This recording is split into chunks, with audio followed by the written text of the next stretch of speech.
Olá, seja muito bem-vindo ao Cadeira Cativa, um novo programa semanal de entrevistas aqui na Jovem Pan e na Panflix.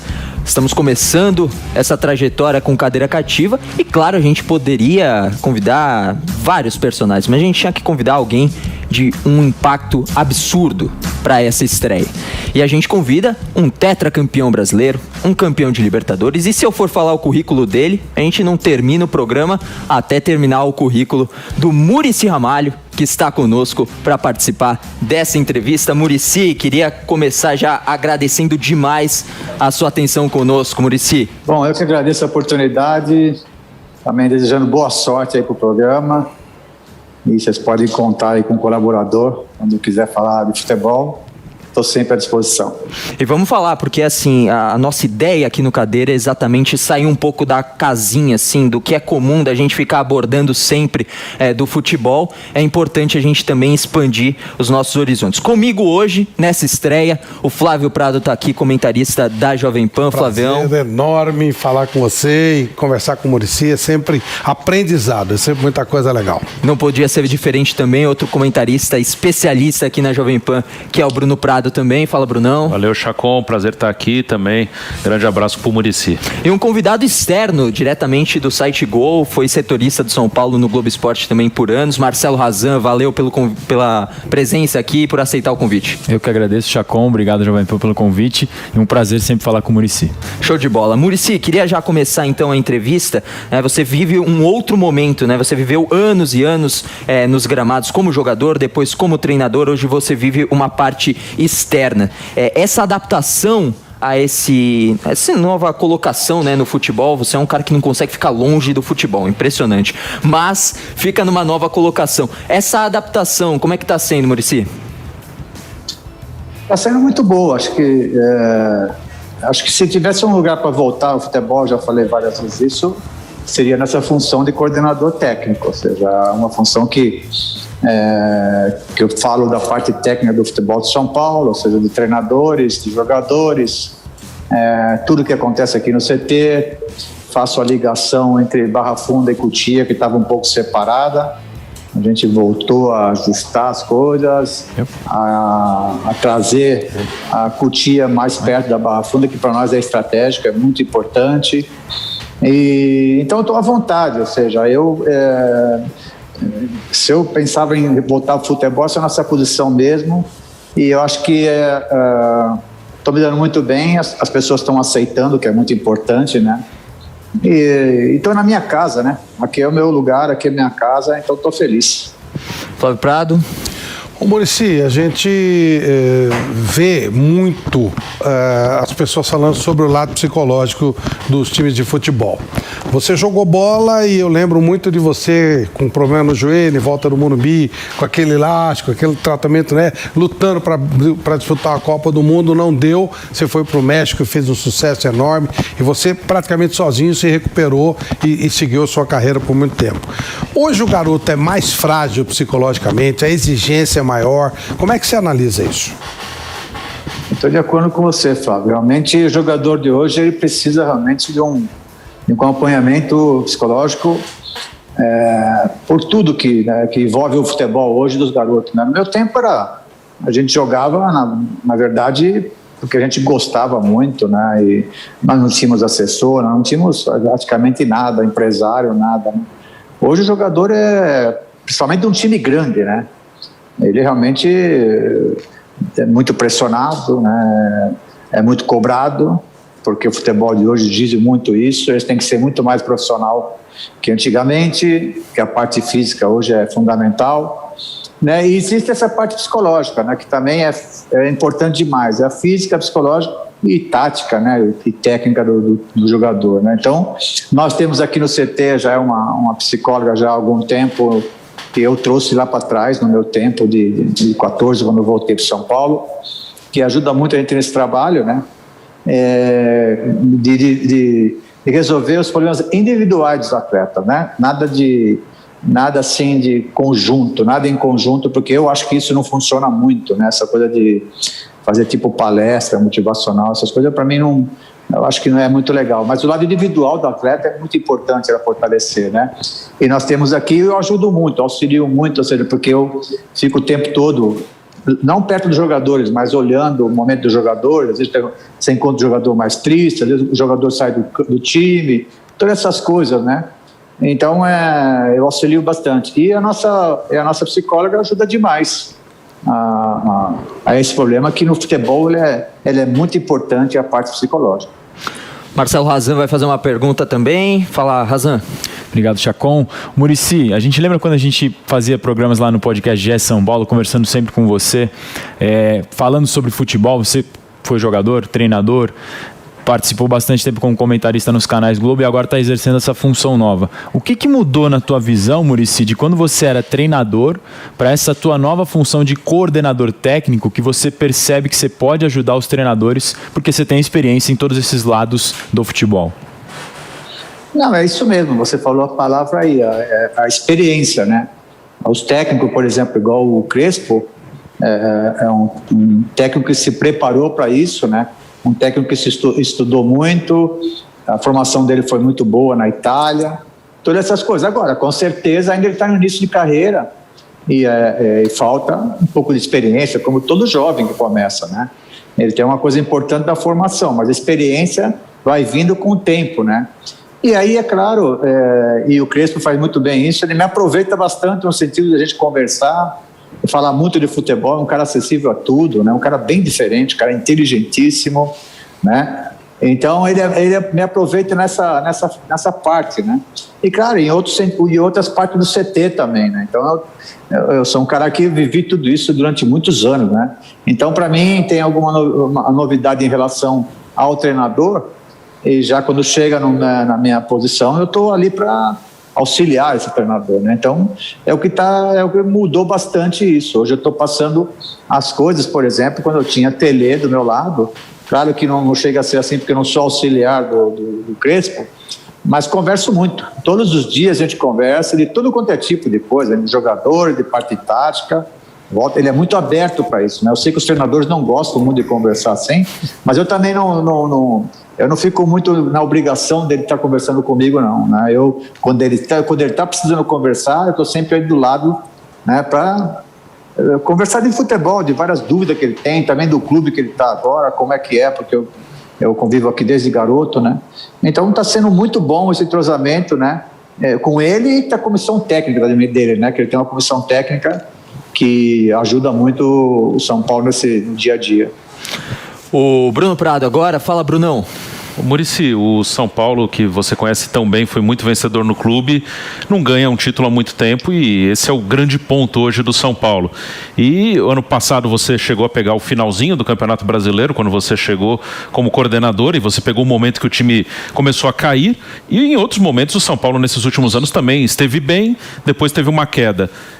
Tem alguma coisa para esse ano que o time começa muito bem, que te faça acreditar que pode ser diferente, que no momento de uma derrota o time vai conseguir se manter forte, vai conseguir se manter bem como está agora?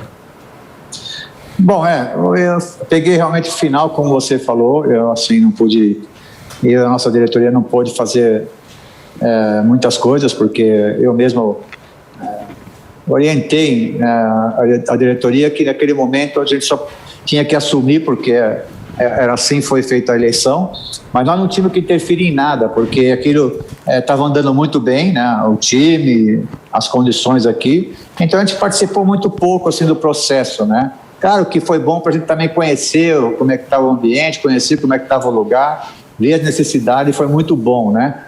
Mas isso é uma coisa que acontecendo já há alguns anos com o São Paulo. Esse ano ficou muito acentuado, né, porque o São Paulo estava muito tempo na frente, né, 7 pontos. Mas são vários motivos, é difícil falar, né, ou seja, nós temos um grande treinador, que é um grande treinador de início, tudo, mas o futebol realmente, a confiança ela é super importante. Eu acho que o São Paulo perdeu um pouco essa confiança depois da Copa do Brasil, caiu muito, porque nós tínhamos muito garotos, né. Uma outra coisa que eu acho que era muito claro, o Diniz ele não tinha assim um plantel para fazer mudança tática, né? Ele tinha muita dificuldade quando o time precisava de fazer alguma mudança, Eu sei como é que é, o treinador, quando ele olha para o lado, para o banco e não tem, ele realmente fica numa situação complicada, porque ele fica com dúvida, vou mudar para quê? Né? Então, eu acho que também esse fator foi importante, né? E esse ano a gente procurou melhorar em algumas posições, né? São Paulo, eu acho que era um pouco desequilibrado o plantel, né? São Paulo tinha um plantel que, em alguma parte, o São Paulo tinha muitos jogadores e outras não, né? Então, esse ano a gente procurou equilibrar, né? Mas então são vários motivos, né? Ou seja, também hoje no futebol se estuda muito os times. Eu acho que como o São Paulo chamou muita atenção, né? Quando pôs 7 pontos na frente, as outras equipes estudaram demais o São Paulo, já não começava a deixar o São Paulo jogar mais à vontade. Então e por isso que o Diniz às vezes queria mudar a parte tática e não conseguia porque não tinha jogador. Então às vezes o treinador não tem as condições, né? Mas agora é um novo pensamento, um novo técnico, né? E o jogador que está no São Paulo, ele tem que saber que aqui é gigante mesmo, vai ter pressão, vai ter que se acostumar com a pressão, tem que buscar o melhor, tem que trabalhar duro, né? A cobrança é toda muito forte em termos não só no campo, né? Com os funcionários, é um lugar que tem que trabalhar o tempo todo para dar resultado, não tem jeito. O trabalho ele é fundamental, claro, e é o que está sendo feito com o Crespo. O Crespo está fazendo um grande trabalho junto com a sua comissão técnica e está vindo o resultado agora, né, muito rápido, né? Mas a gente tem que saber ainda que tem muitas coisas pela frente, muitas coisas para corrigir, ele sabe disso, né? Mas o trabalho está sendo bem feito. Ô Muricy, e você falando das mudanças, né, de uma temporada para outra, mudou também uma coisa que já era bem utilizada, inclusive com você, né, que é a formação tática. Hoje o São Paulo usa essa formação com 3 zagueiros, o Diniz acabou saindo do São Paulo num 4-4-2, né, ali no finalzinho da passagem dele, e agora o São Paulo usa 3 zagueiros, parece estar acertando muito rápido. 2 questões, esse retorno a uma ideia de jogo que o São Paulo já teve no passado e fez sucesso, como você vê isso, e como é que você vê isso que você acabou de falar, o acerto tão rápido? Era já esperado um acerto tão rápido com a chegada do Crespo? Bom, a maneira de jogar, eu fiz uma entrevista com vários treinadores e é claro que eu perguntava a maneira de jogar. E também dei minha opinião várias vezes a todos os treinadores, o que o torcedor de São Paulo gostava de ver em campo. Isso era muito importante, porque não dava para mim contratar um treinador que pensava totalmente diferente da gente, né? Ou seja, a torcida de São Paulo gosta de um time que joga bem, como jogava o time do Diniz, mas gosta de um time aguerrido, gosta de um time vertical, gosta de um time pressionando o adversário o tempo todo, né? Isso foi coisas que nós conversamos demais com os treinadores e principalmente com o Crespo, e a gente viu nele esse modelo, né?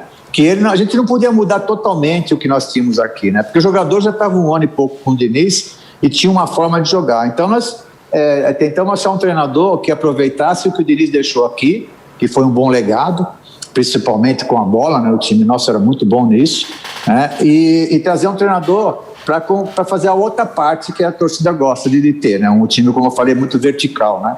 E aí aqui nós chegamos no Crespo, né? Então esse time é pronto para isso, né? É muito pronto para isso. E o que mais me chama a atenção, né? E isso é importante, infelizmente vocês não estão podendo ver o treino, porque é importante ver treino também para a gente opinar, né? E é difícil, né? Porque não vê o treino, né? Então o que mais me chama a atenção é que o que eu vejo no treinamento, eu estou vendo no jogo. Isso é importante, entendeu? Isso ele tem uma importância muito grande para nós, né? Pode até não ter resultado. E é claro que foi surpresa, porque pouco tempo de trabalho, né? Muito pouco tempo de trabalho. E tendo os resultados assim. Agora, tem uma coisa também que chama atenção, que é muito importante, né? A pessoa, né? Além de a gente trazer um treinador, nós trouxemos um caráter também. Nós também fizemos muitas perguntas, não, claro que para ele não, mas para muitos amigos do Crespo, né? Quisemos saber como é que ele era como pessoa. Então isso está ajudando também demais aqui no CT. Não só ele, a sua comissão técnica também é muito competente, né? E o ambiente nosso aqui é muito bom. É incrível, parece que eles estão aqui há anos já, né? Mesmo porque também aqui no São Paulo, né, os funcionários aqui são muito bons também nesse sentido, né?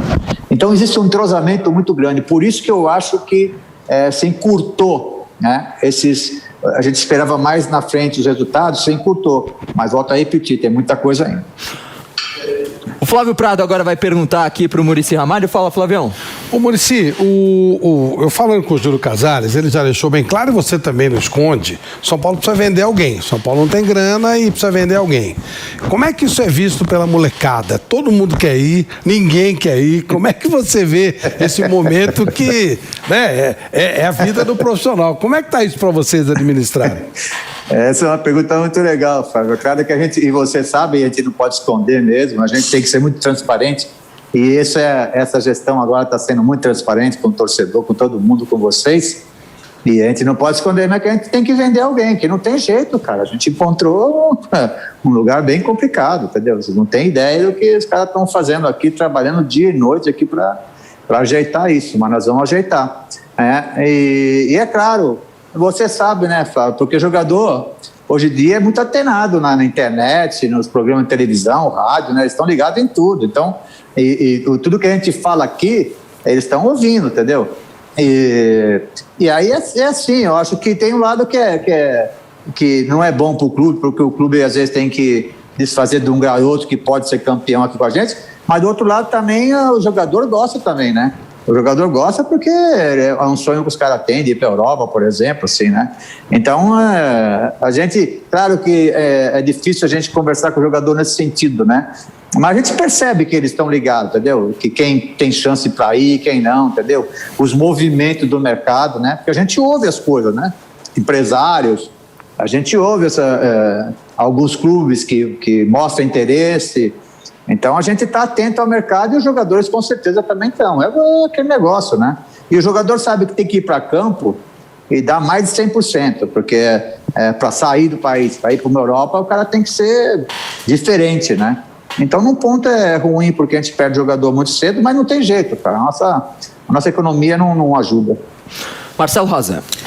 Em cima disso que o Flávio Prado falou com você, Muricy, um jogador que não é mais tão garoto, mas que teve um sucesso absurdo no São Paulo desde que chegou é o Luciano. E recentemente ele falou sobre o futuro dele, que teria que talvez ser conversado, alguma coisa. Tem alguma situação envolvendo o Luciano, Muricy, que dê para falar? Ou a ideia de vocês, claro, imagino, seja que ele permaneça o máximo de tempo possível, porque é muito importante, mas ele andou dizendo isso, que tem uma situação em aberto, enfim, talvez alguns clubes ou sondagens podem chegar, teria que ver com o empresário, com o São Paulo. Como é que está o futuro do Luciano aí?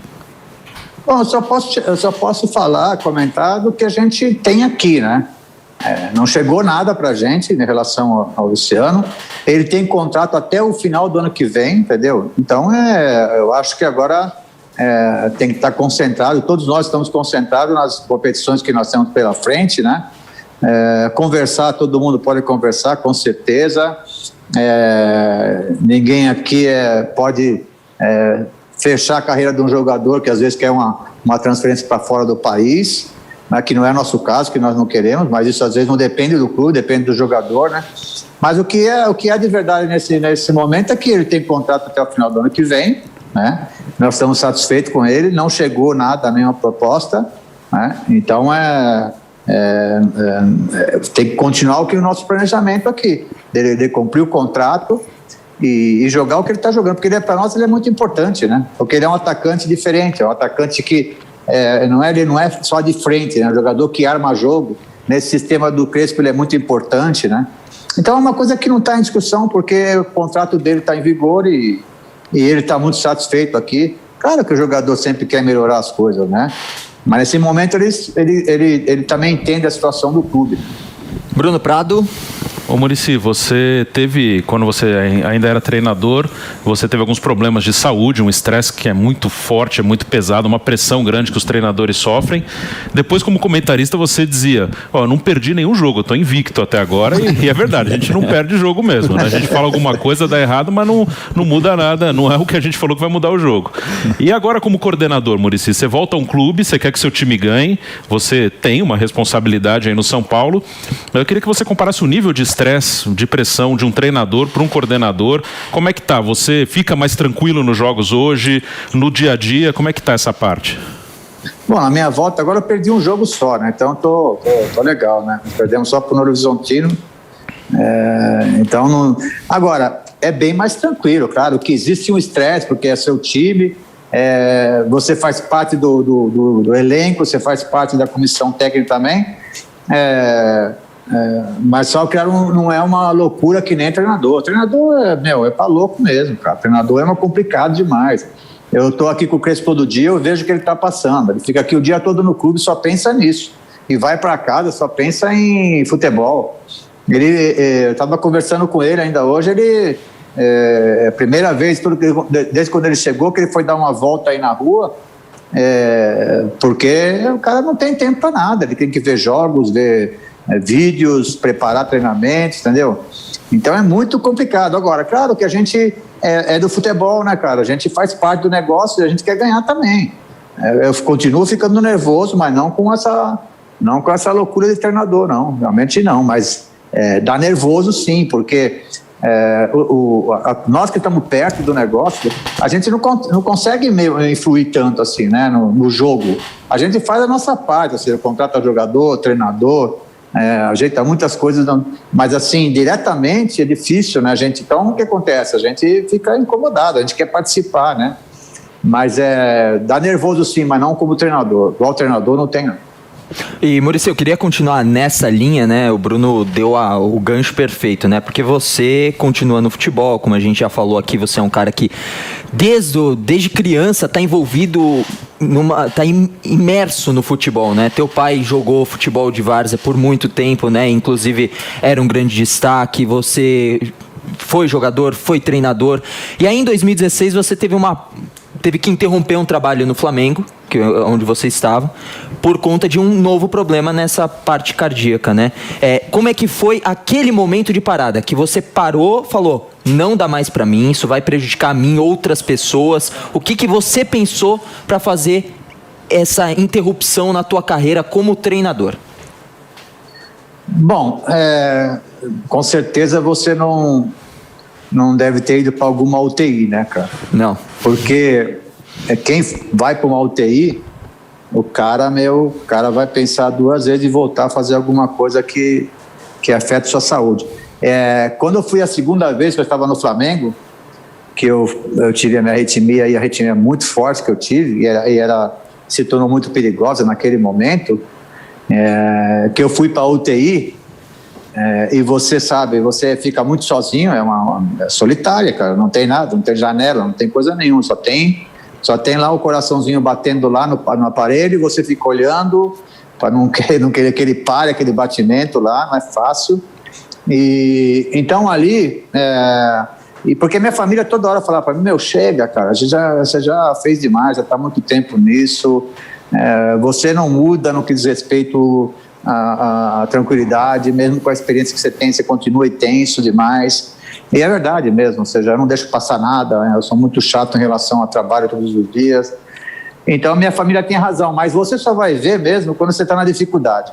Quando eu fui internado a segunda vez no Rio, na UTI, e a coisa não ficou muito boa naquele momento ali, não, aí eu prometi, sabe, você fica muito sozinho ali, né, você só pensa na sua vida naquela hora, né, fala, o que eu estou fazendo com a minha vida, né, não criei praticamente meus filhos, né, que eu sempre tive fora de casa, viajando, trabalhando, morando em outros lugares, né, ainda bem que eu tenho uma mulher sensacional que é a Rose, que nós estamos 40 anos juntos, se não fosse ela, não teria chance de continuar e ir tão longe assim, né? Mas ele sempre, pai, você tem que parar, cara, tem que viver um pouco com a gente, entendeu? Você não viaja com a gente, você nunca está com nós. Então, naquele dia lá, juntou todas essas coisas, esse sentimento de você estar, numa situação muito complicada, aí passa um filme na sua cabeça e fala, tudo bem, trabalhei pra caramba, tenho uma vida legal assim, né, de deixar as pessoas bem na minha família, mas ficou muito para trás, entendeu? Não vi meu pai ser enterrado, minha mãe quando também faleceu, eu estava em Recife, cheguei depois, tudo assim, né? Minha filha nasceu, estava no México, não é fácil a vida, entendeu? Então naquele momento ali passou todo esse filme, eu falei, quer saber? Eu olhei para o céu e falei, Deus, se eu sair dessa vivo aqui, eu vou parar. E eu tinha um baita contrato com o Flamengo, contrato melhor da minha vida. Eu falei, eu vou parar se eu sair daqui, não quero saber de contrato, não quero saber de nada, entendeu? Então, foi o que aconteceu. Eu saí do hospital, a primeira coisa que eu fui no Flamengo, olha, nós temos um contrato excepcional aí, tem multa e tudo, mas vocês vão me desculpar, eu não vou trabalhar mais. Eu sei que eu vou ficar legal, vou ficar bem, porque os médicos falaram que eu tinha condições, mas eu falei, não quero mais. Então foi isso, tomei uma atitude que é difícil, hein, meu, porque você deixar de fazer o que você mais gosta, né, que é ser treinador, que está no futebol, e você não sabe o que vai acontecer depois, porque a verdade é que eu não planejei nada depois de sair do futebol, né, aconteceu tudo isso aí de ir para televisão, depois agora coordenador, mas eu nunca planejei nada, né, mas foi muito duro tomar decisões, mas a vida toda de treinador eu sempre tive que tomar decisões, e às vezes decisões são difíceis, entendeu?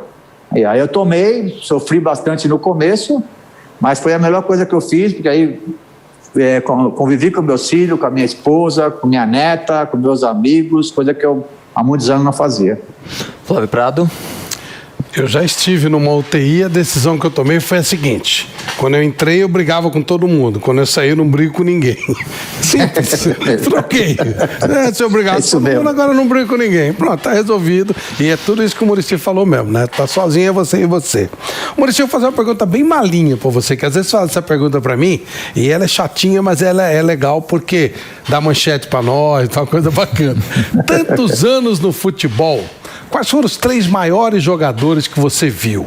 Que você jogou, que você treinou, que você nem jogou nem treinou, mas admira? Tem como citar 3? E olha que você tem bagagem na bola desde o tempo do dente de leite lá do nosso Roberto Petri e do Eli Coimbra. Eu acho assim, eu acho que 3 é pouco, né? Porque eu vi tanto cara bom. Assim, do que eu vi no futebol, né? Bom, o Pelé não conta porque o Pelé, como o Pepe fala, é de outro planeta, não dá para falar. Não né? conta, Não dá para contar o Pelé. Mas aí, aí tem Rivelino, tem Zico, que eu acho que é um fenômeno, o Zico, porque o Zico eu posso falar, joguei contra Rivelino também, né? Eu admirava muito o Ademir da Guia também. A primeira vez que eu fui convocado para a seleção paulista, só vou contar uma coisinha só, Flávio, rapidamente. Eu fui convocado para a seleção paulista, a gente jogava contra o Rio, contra o Nordeste, essas coisas todas. E eu fui convocado e a seleção concentrou no Morumbi. Eu quase que morava no Morumbi. E aí, quando eu fui ver a lista do meu quarto, o meu companheiro era Ademir da Guia. Meu Deus do céu, cara. Eu peguei o telefone e fiquei ligando pro meu pai. Pai, você não acredita o que aconteceu? Foi o que foi? O meu companheiro de quarto era Ademir da Guia, cara. Você não acredita. Eu só ficava olhando ele, Flávio. Eu já jogava, né? Já tinha um nomezinho, mas é que antigamente a gente tinha um olhar diferente pro jogador, entendeu? A gente ficava em campo jogando contra Rivelino, contra esses caras, a gente só ficava olhando eles jogarem também, entendeu? Então, era um pensamento diferente. Não tem um Ademir da Guia. Aí, assim como treinador, eu trabalhei com o Fernandão, com o Kaká, com o Neymar, que para mim foi o melhor, né? O Neymar foi o diferente de todos, o gênio, o Rogério Ceni. Eu tive a felicidade de trabalhar com muita gente boa, viu, cara? Muita gente boa. Isso faz um bem, cara, porque quem gosta de futebol, né? Todos vocês também gostam, torcedor. Os torcedores, eles viam, né, de quarta e domingo, né, esses caras, né? O Neymar eu via ele todo dia, cara. Então imagina o que era bom, né? Eu via ele todo dia no treinamento fazer as coisas diferentes, né? Então isso para quem gosta de futebol, é uma delícia. Então eu convivi com muita gente boa. Vou passar a bola então pro Bruno Prado. Muricy, você tricampeão brasileiro com São Paulo, uma conquista fantástica, né? Eu queria que você falasse daqueles times, 2006, 2007 e 2008, que foram campeonatos diferentes, né? O de 2008 estava lá atrás, foi buscar. Queria que você fizesse assim uma comparação, falasse alguma coisa desses 3 times que você dirigiu e ganhou 3 anos seguidos o brasileiro. Então, o primeiro ano era um time já que veio uma formação que foi campeão da Libertadores, né? Campeão do mundo, né? De 2005, com o Autuori, e eu só dei o seguimento desse trabalho aí. Fomos vice-campeão da Libertadores, chegamos na final também, e fomos campeão brasileiro com essa estrutura que o Paulo deixou. Então eu tinha uma formação muito forte, só mudei 3 ou 4 jogadores. O segundo ano, para mim, dos 3, era o mais forte, era o time mais competitivo, o time mais físico, o time mais mentalmente preparado para ganhar, porque é muito difícil você repetir o sucesso, é muito difícil você repetir títulos, né? Mas esse time mentalmente era muito forte, né? E a gente explicava que era importante a gente continuar ganhando, né? Então esse time aí dava uma resposta, ficou 1000 e poucos minutos sem tomar gols. Para mim esse era o mais completo de todos, O terceiro time não era assim brilhante tecnicamente, né? Porque quando nós perdemos a Libertadores, saímos de uma Libertadores, né, que foi contra o Fluminense, aquele gol no finalzinho que todo mundo viu,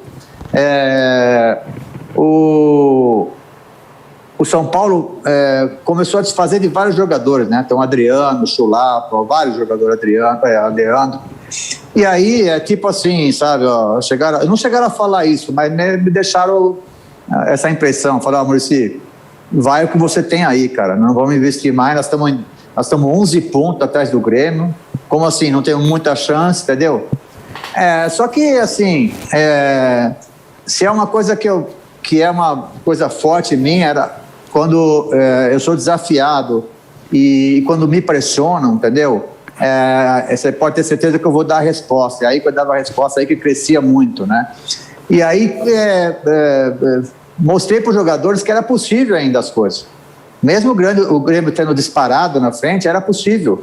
Tudo no futebol, se você trabalha bem, duro, é possível, entendeu? Então, os jogadores acreditaram e, é claro, a gente encaixou alguns jogadores no time, igual, por exemplo, a dupla de meio campo nossa, que antes era Josué e Mineiro, aí foi Hernanes e Jean.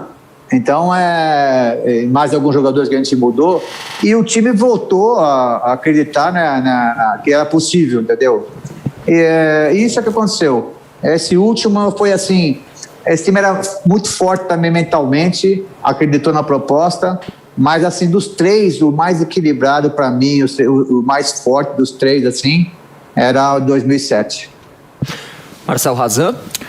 Muricy falou do Neymar, eu lembro que eu tive o privilégio de cobrir o Santos naquela época da geração dele, de 2009 e 2013, e me lembrei de uma entrevista do Pep Guardiola que ele deu essa semana, confronto de Paris Saint-Germain na semifinal da Liga dos Campeões com o Manchester City. O Pep Guardiola foi perguntado sobre o Neymar, Muricy, e lembrando 10 anos antes do Mundial de Clubes Santos e Barcelona, que você era o treinador do Santos, e ele foi perguntado sobre o Neymar, se ele tinha cumprido a expectativa que se esperava 10 anos depois, agora em 2021. O Guardiola falou que mostrava os vídeos do Santos para os jogadores do Barcelona, e os jogadores falavam, nossa, que jogador é esse? É o rei do Santos, ele chamava ele assim. Como é que você viu essa evolução do Neymar, Muricy, nesses últimos 10 anos? A gente está falando de grandes jogadores, você treinou ele em 2011, quando você treinava ele, agora 2021, prestes a chegar na Copa de 2022. Bom, o Neymar é um jogador, né, sempre foi muito diferente de todos, né, que eu vi, né, desde garoto, né, desde 19 anos, 18 anos, o Neymar já fazia coisas que há muito tempo que eu não via no futebol, né, e muito diferente do que muitas pessoas pensam, muito profissional, ou seja, primeiro que eu chegava, treinava muito, ele tinha dificuldade de bater falta, depois começou a repetir, né? Todos os dias batia falta, né? Então, ele é um jogador realmente que, naquele tempo, a gente tinha certeza, né? E ele tinha realmente um staff para ser o melhor do mundo. Esse que era o pensamento, foi feito isso para ele, né? Então, aí houve a transferência, né? E eu acho que ele escolheu bem, entre Real Madrid e Barcelona, escolheu bem, porque o tipo de futebol parecia muito com o futebol brasileiro. Eu só acho que não é um erro, porque cada um escolhe o seu caminho, né? Mas na minha opinião, eu acho que se ele tivesse ficado no Barcelona, para mim seria melhor para ele, entendeu? Porque lá ele era um jogador com um monte de fera que tinha lá, né? Então, Messi, vários que tinham lá, e ele era tratado muito na parte profissional, porque o Barcelona é assim, ou seja, você tem um contrato, eles te pagam bem, mas eles também te cobram bem, entendeu? O lado profissional é muito bem cobrado.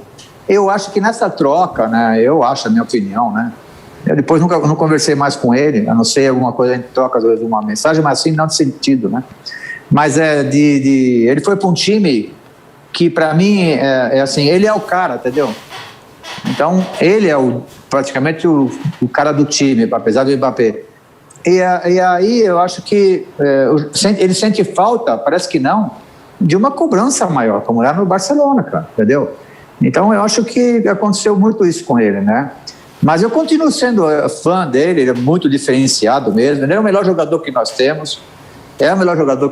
Quando ele põe na cabeça, quando ele se prepara para o negócio, né? ele realmente faz a diferença, né? Era um cara diferenciado, né? Mas agora, tem essas coisas, né? Tem as escolhas e às vezes dá certo, às vezes não, né? Mas ele para mim, com certeza, ele foi o melhor que eu trabalhei. E você ganhou uma Libertadores, né, com ele comandando, né, o Neymar. Chegou no Mundial, não teve um resultado tão bom. E eu queria, na verdade, só pincelar rapidinho nesse quesito Mundial, que não é um assunto muito feliz, né? Você puxou a orelha do Léo depois daquela declaração que ele deu para ver se o Barcelona era tudo aquilo mesmo? Porque você não gosta de desmerecer adversário nenhum. Então você deu um puxão de orelha no Léo ali?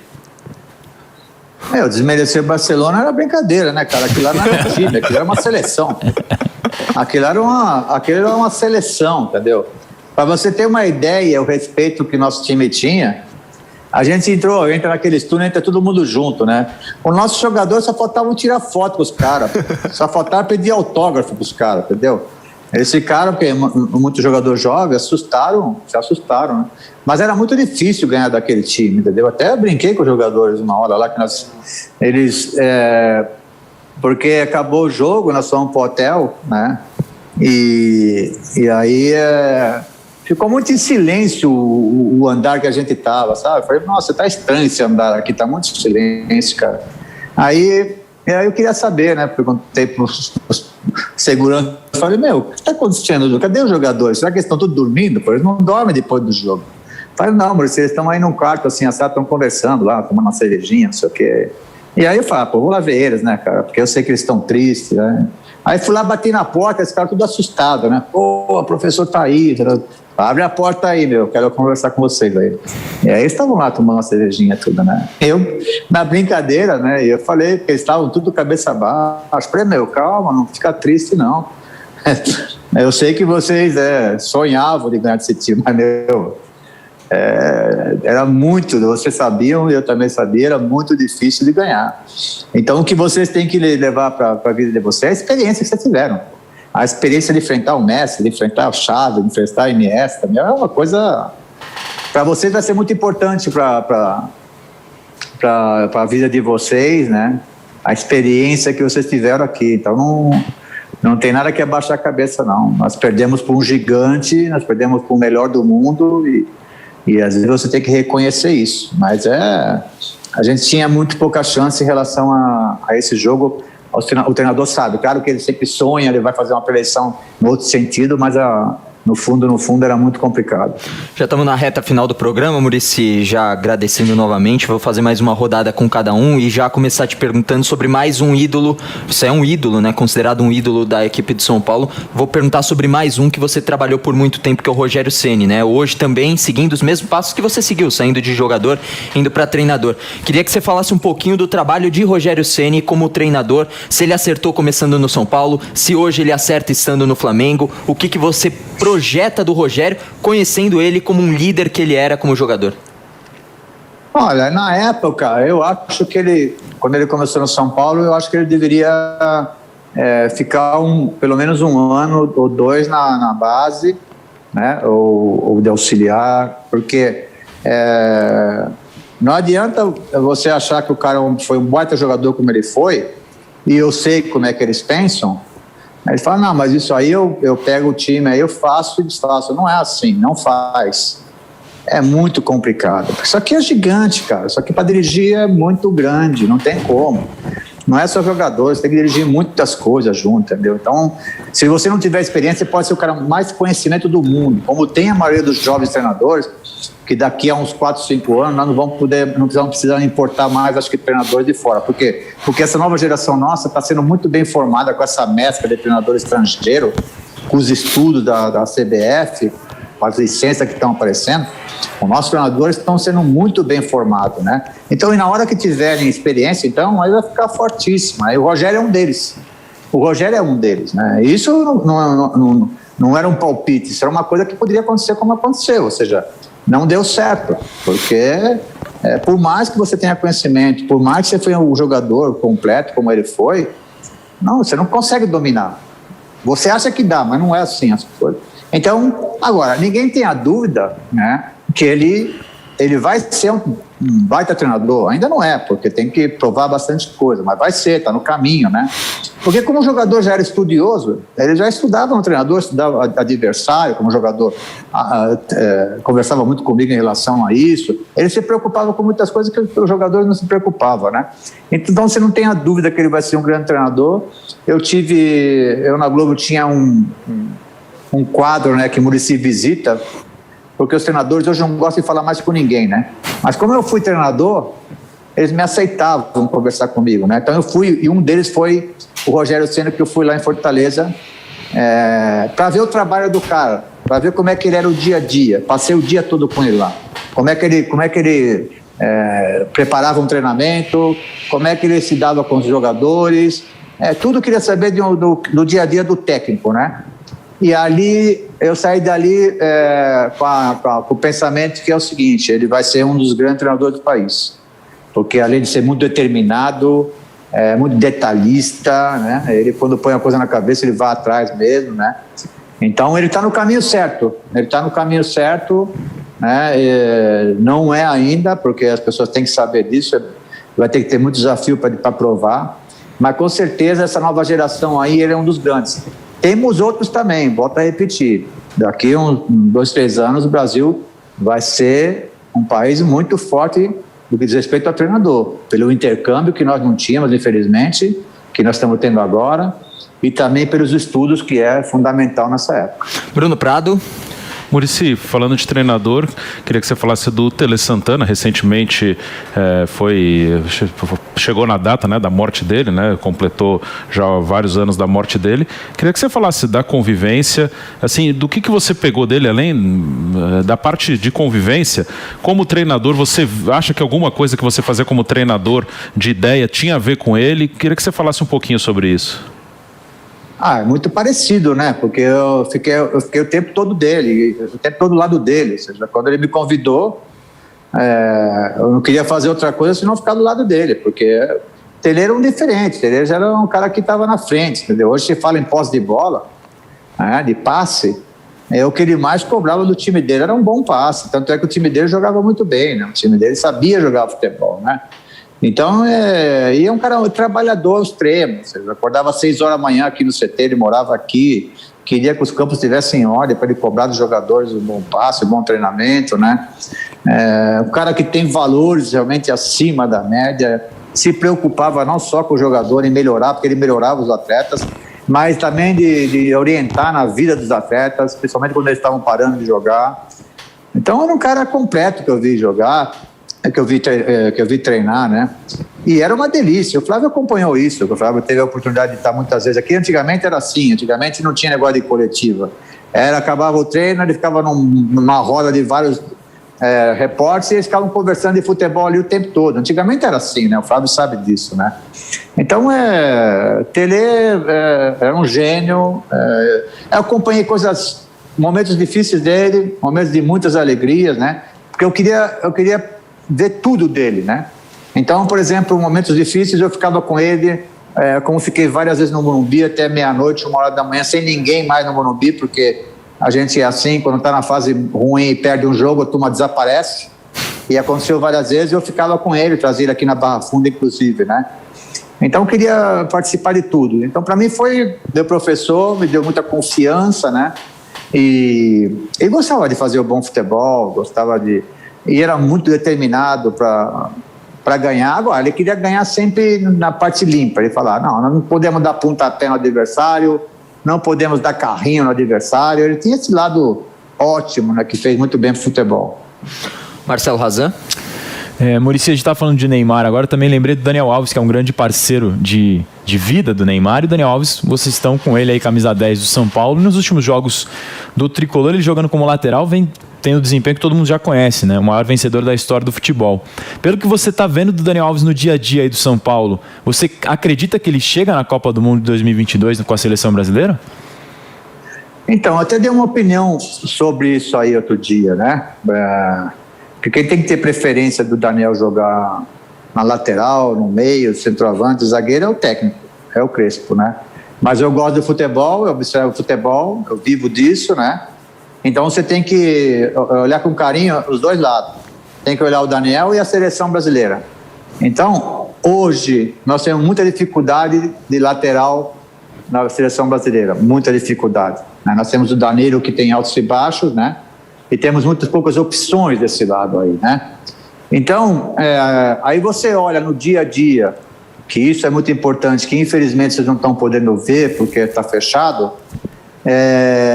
a parte física, a coisa mais importante que eu vejo no Daniel é a parte física, porque a parte de bola ele joga muito. E aí você vai para a parte física, ele está muito bem. A quilometragem dele é de 12 a 13 quilômetros, entendeu? E muito forte, né?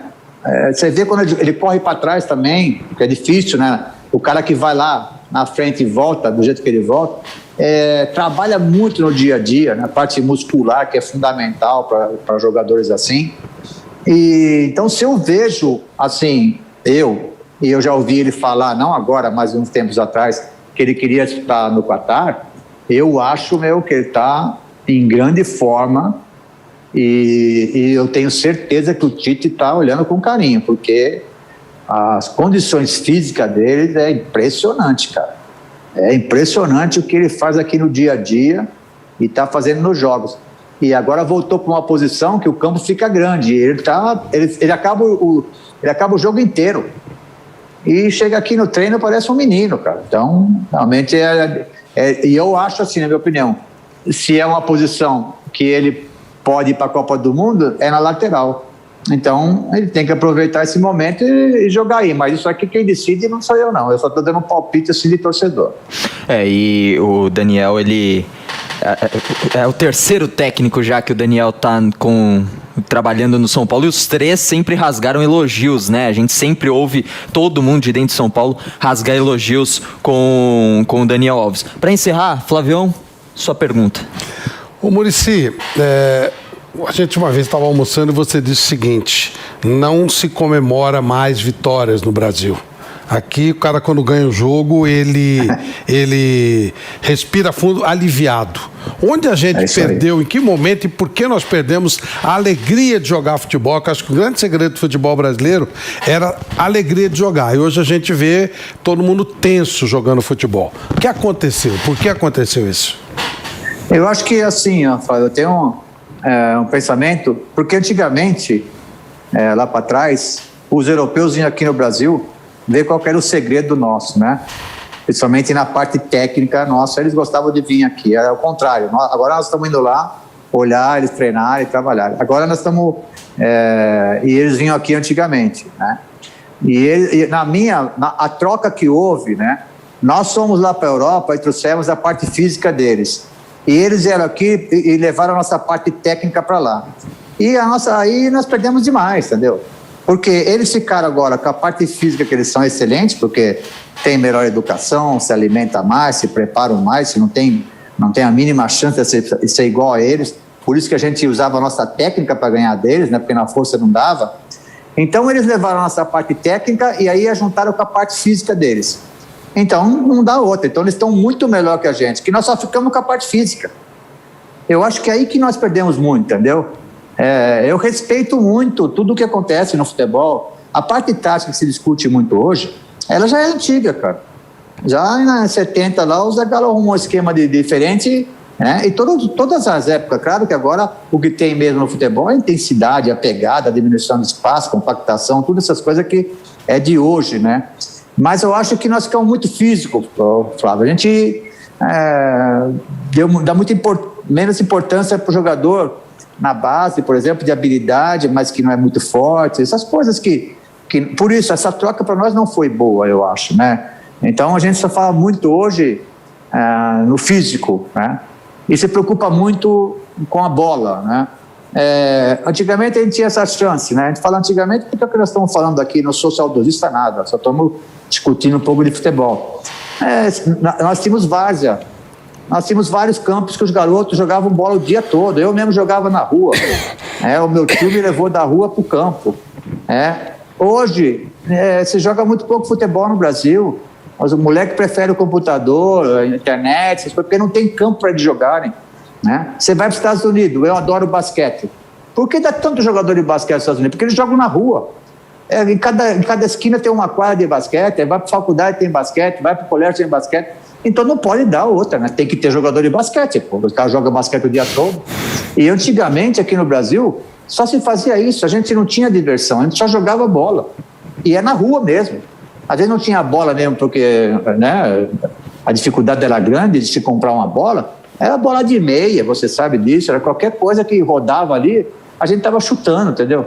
Então, eu acho que isso mudou muito. Além da troca que nós fizemos com os europeus, trouxemos a parte física só, ficamos com a física, também a quantidade de garotos.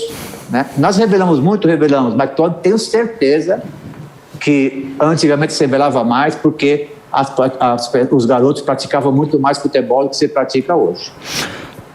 Como jogador, você passou por 4 clubes, 2 clubes por empréstimo, né? São Paulo e Puebla, que foram os seus clubes mesmo, que tinham seu passe, você foi ídolo nos 2. Como treinador, foi ídolo também no São Paulo, fazendo seu trabalho como treinador, e agora está como coordenador técnico. Muricy, o que falta na sua carreira? Olhando desde o começo até o dia atual, o que você acha que falta na sua carreira? É difícil, viu? Eu acho o seguinte, cara, eu gosto de competir. Eu voltei pro futebol porque está na minha veia e também porque vi um lugar que eu posso melhorar esse lugar, que é aqui o São Paulo, e que vi um lugar que eu tenho que passar esse clima para os jogadores de vencedor, entendeu? Graças a Deus, se eu tivesse que ficar na praia como eu estava lá um ano morando, eu não ia ter problema nenhum, entendeu? Porque tenho minha vida assim bem definida. Só voltei porque esse desafio me chamou muita atenção, não por nenhum motivo, porque eu estava muito bem lá na Globo, na Sport TV, estava sendo muito bem tratado, dava a minha opinião tranquila, viajava, participava das resenhas, tudo que é de futebol, estava no meio do futebol, né? Mas aqui, primeiro que é minha casa, né, cara? Minha casa e meu time, a minha camisa, né? E aí eu acho que eu poderia ajudar, entendeu? E também acho que eu vou sentir o sabor da vitória de novo aqui, como o torcedor de São Paulo. O torcedor de São Paulo ele quer ganhar, cara. Ele tá louco por vitórias, entendeu? E eu tô com essa ideia também, eu tô com esse entusiasmo todo, entendeu? Parece que eu tô começando hoje no futebol, cara. Pô, eu venho pra cá, eu converso com eles aqui, me dá vontade de vir pra cá. Dá vontade de vir pro CT de São Paulo hoje, de encontrar as pessoas, encontrar os funcionários, sabe? A felicidade que existe aqui, o clima de trabalho que existe aqui, entendeu? Então, eu acho que nesse momento agora, o que eu mais queria, como todos nós gostamos de ganhar, né? Eu acho que é ganhar um título que esse atual São Paulo. Eu acho que é o que está faltando agora, é isso, entendeu? É ganhar, porque eu já passei por tudo, né? Por treinador, jogador, o comentarista que eu nunca imaginei, né? E eles que inventaram isso, o pessoal lá da Sport TV. E eu, gostei demais da ideia, porque é outra coisa, né?